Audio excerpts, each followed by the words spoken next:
This is Rob G, and we are still continuing our graduation edition of Against All Odds. Today we have the twins. How you guys doing? Pretty good. Doing really good. So the twins are two high school graduates this year, will be attending college. But the main reason I'm interviewing is an article and some facts that I've read called pretty much the Fatherless Generation. You know, the twins was raised by a single mother. And reading the facts and statistics of kids without fathers, you know, in a nutshell, they're pretty much high risk on living on the street, being on drugs, getting into trouble, high risk in suicide, pretty much living a negative lifestyle. So my first question to you guys is, what are things that helped you guys not fall into this negative statistics? First of all, the people you hang around with are going to make up who you are at the end of the day. And if you surround yourself with a bunch of people that are up to no good, then I think you're going to be led down that kind of path at the end of the day. And second of all, it comes with a good support system, good family. Got to give hats off to my mom. She did a great job in filling both of those roles. You know, just having a great support system is another big factor in how I've kind of veered toward the right path in life. And at the end of the day, it's just a willingness to have a goal and just know that that's not what you want to do. Just picking early on in life, deciding like, hey, I see where this could lead me, and I see where this could lead me, and I just want to go this way, you know. And you all just got to pick your own paths. Just make sure you surround yourself with people that want to be successful as well. And that's why I chose the school I went to, because it's a college preparatory school. And that's what I want to do, is go to college. And that's where I'm at now. And everything I've done so far to this point has paid off. So twin number two, I'm going to ask you, how did you handle this emotionally? Emotionally, I guess it's the people, like twin number one said, you got to surround yourself with, and you are who you are based off the people you hang out with. And I guess it's just always having a strong mentality. It's having a winning mentality, and that's kind of what I think I have is, you know, maybe people are better than me at certain things, but one thing for sure is I won't get outworked at what I do. And I think I get that from my mom, because I see how hard she worked to put us through what she did. And it's just emotionally, it's extra motivation for me to, you know, be able to take care of her 100 times better than the way she did one day for us. And for those of you who feel like you have all odds against you, and, you know, necessarily you don't even have to, you know, go through the process we did, or, you know, you don't even have to go to a private school to get through this. It's, you know, it's you at the end of the day. It's, you know, it's you versus you basically. And it's up to you to decide whether you want what you want and whether you can go down one path or the other. And I'm not saying it's easy, but I'm definitely saying anything's possible. It's kind of like you got to have a whatever it takes mentality to do what you want to do. And I think that's kind of what I have is I'm going to do whatever it takes to get where I want to be. There's nothing stopping me. If I want something, I'm going to get it. And it just happens to be neurosurgery is one thing that I want to do. So I think that's what helped me get through it, is a good support system. Like twin number one said, is my friends, is the whole community, what I surrounded myself with, putting myself in the right position to do good things. And yeah, that's what I'm going to say. So it obviously takes a village to raise a kid, in a sense. Was there also any activities that helped you in building yourselves? Sports is where I've met most of my best friends. Sports is where I've built the biggest and closest relationships I have now today. And I'd say programs wise, the first tee Um, the first he helped to a certain extent, but just being involved and keeping myself busy was probably one of the most important things. Yeah, like Twin said, is sports is where met most of my friends. I think what sports provides is it makes you competitive, and I love being competitive.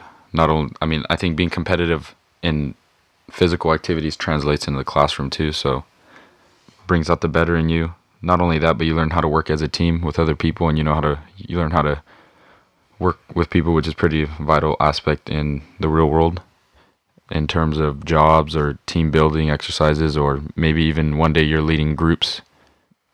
First team Monterey County helped pretty well. I think I started that in the fourth grade, and that's golf. That helped me with golf, but it taught me a lot more stuff like core values, life skills, and it gave me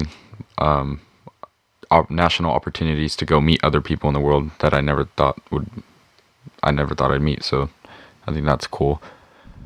So, any advice to those that are caught up on their emotional issues, that might be holding them down? First of all is, no matter, for all those that are, caught up in this, is no matter how caught up you are in this, no matter what you're doing, at the end of the day, you're still a good person. Second is you got to realize, what you're getting yourself into is there's consequences to everything, whether it's good or bad. Third thing I say is, put yourself out there. Is don't be a sedentary rock and stay inside and, want nothing to do with the world. Is because there's good people out there. There's people that are in the same position as you. Maybe I didn't grow up that way, and that's because I chose not to grow up that way, but I could have been for sure. It wasn't that hard. Definitely could have happened to me. I just chose not to. And you definitely could too. No matter how stuck you are in, no matter what position you're in, you can get out, and anything is possible to achieve. It's kind of like two-sided because you see kids that don't have really good family and support system failing at life, but then again, I go to a private school and I see kids that do have it all. They have a great support system. They don't have to worry about how much money they have, and they still do bad. So at the end of the day, it's kind of a common occurrence where it's like, okay, so then what is it that's going wrong here? And I think it just comes down to the person. Do you want this for you, or do you not want this for yourself? And again, you can't get caught up in the moment of wanting these small materialistic things, because a lot of people are caught up in kind of being successful, and they kind of connect success with money. When you connect success with money, you're never going to be happy because you're always going to want more, and you're never going to have enough because you're going to always want what the other person has. And if you don't realize like, oh, I'm happy with what I currently have at this moment, then you're never going to be happy in life. I think that's what it comes down to at the end of the day, is just accepting what you have and just being happy with it. Now, the tough question. We are talking about the fatherless generation. How do you handle life without a father? I mean, we made it this far in life without him. So I kind of realized that I really don't need him in my life. And, he's done what he's done, whatever, there's no grudge. I don't hate him. Unfortunately, he couldn't be part of our life, and, he chose to miss out on it, and his loss. But he's still a good person at the end of the day. We keep repeating back to the support system, and I've just been blessed to have a whole community around me to just not.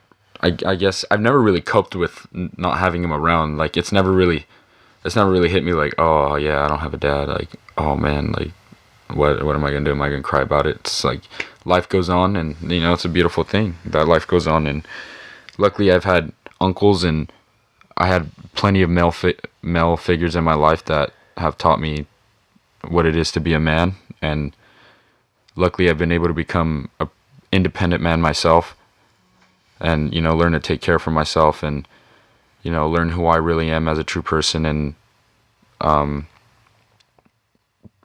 getting in touch with my emotional side, as most men would call their feminine side.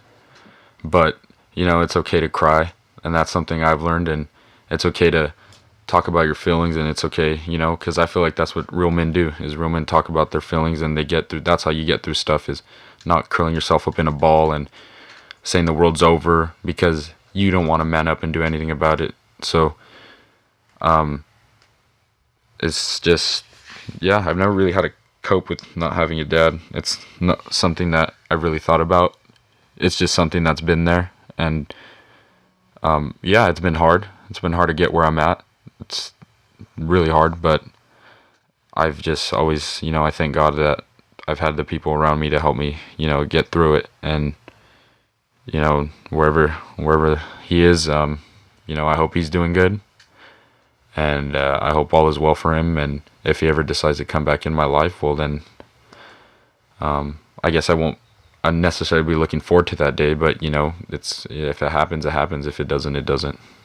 So, having to cope with this, I'd say I haven't given it too much energy, to have, make myself go through that whole deal.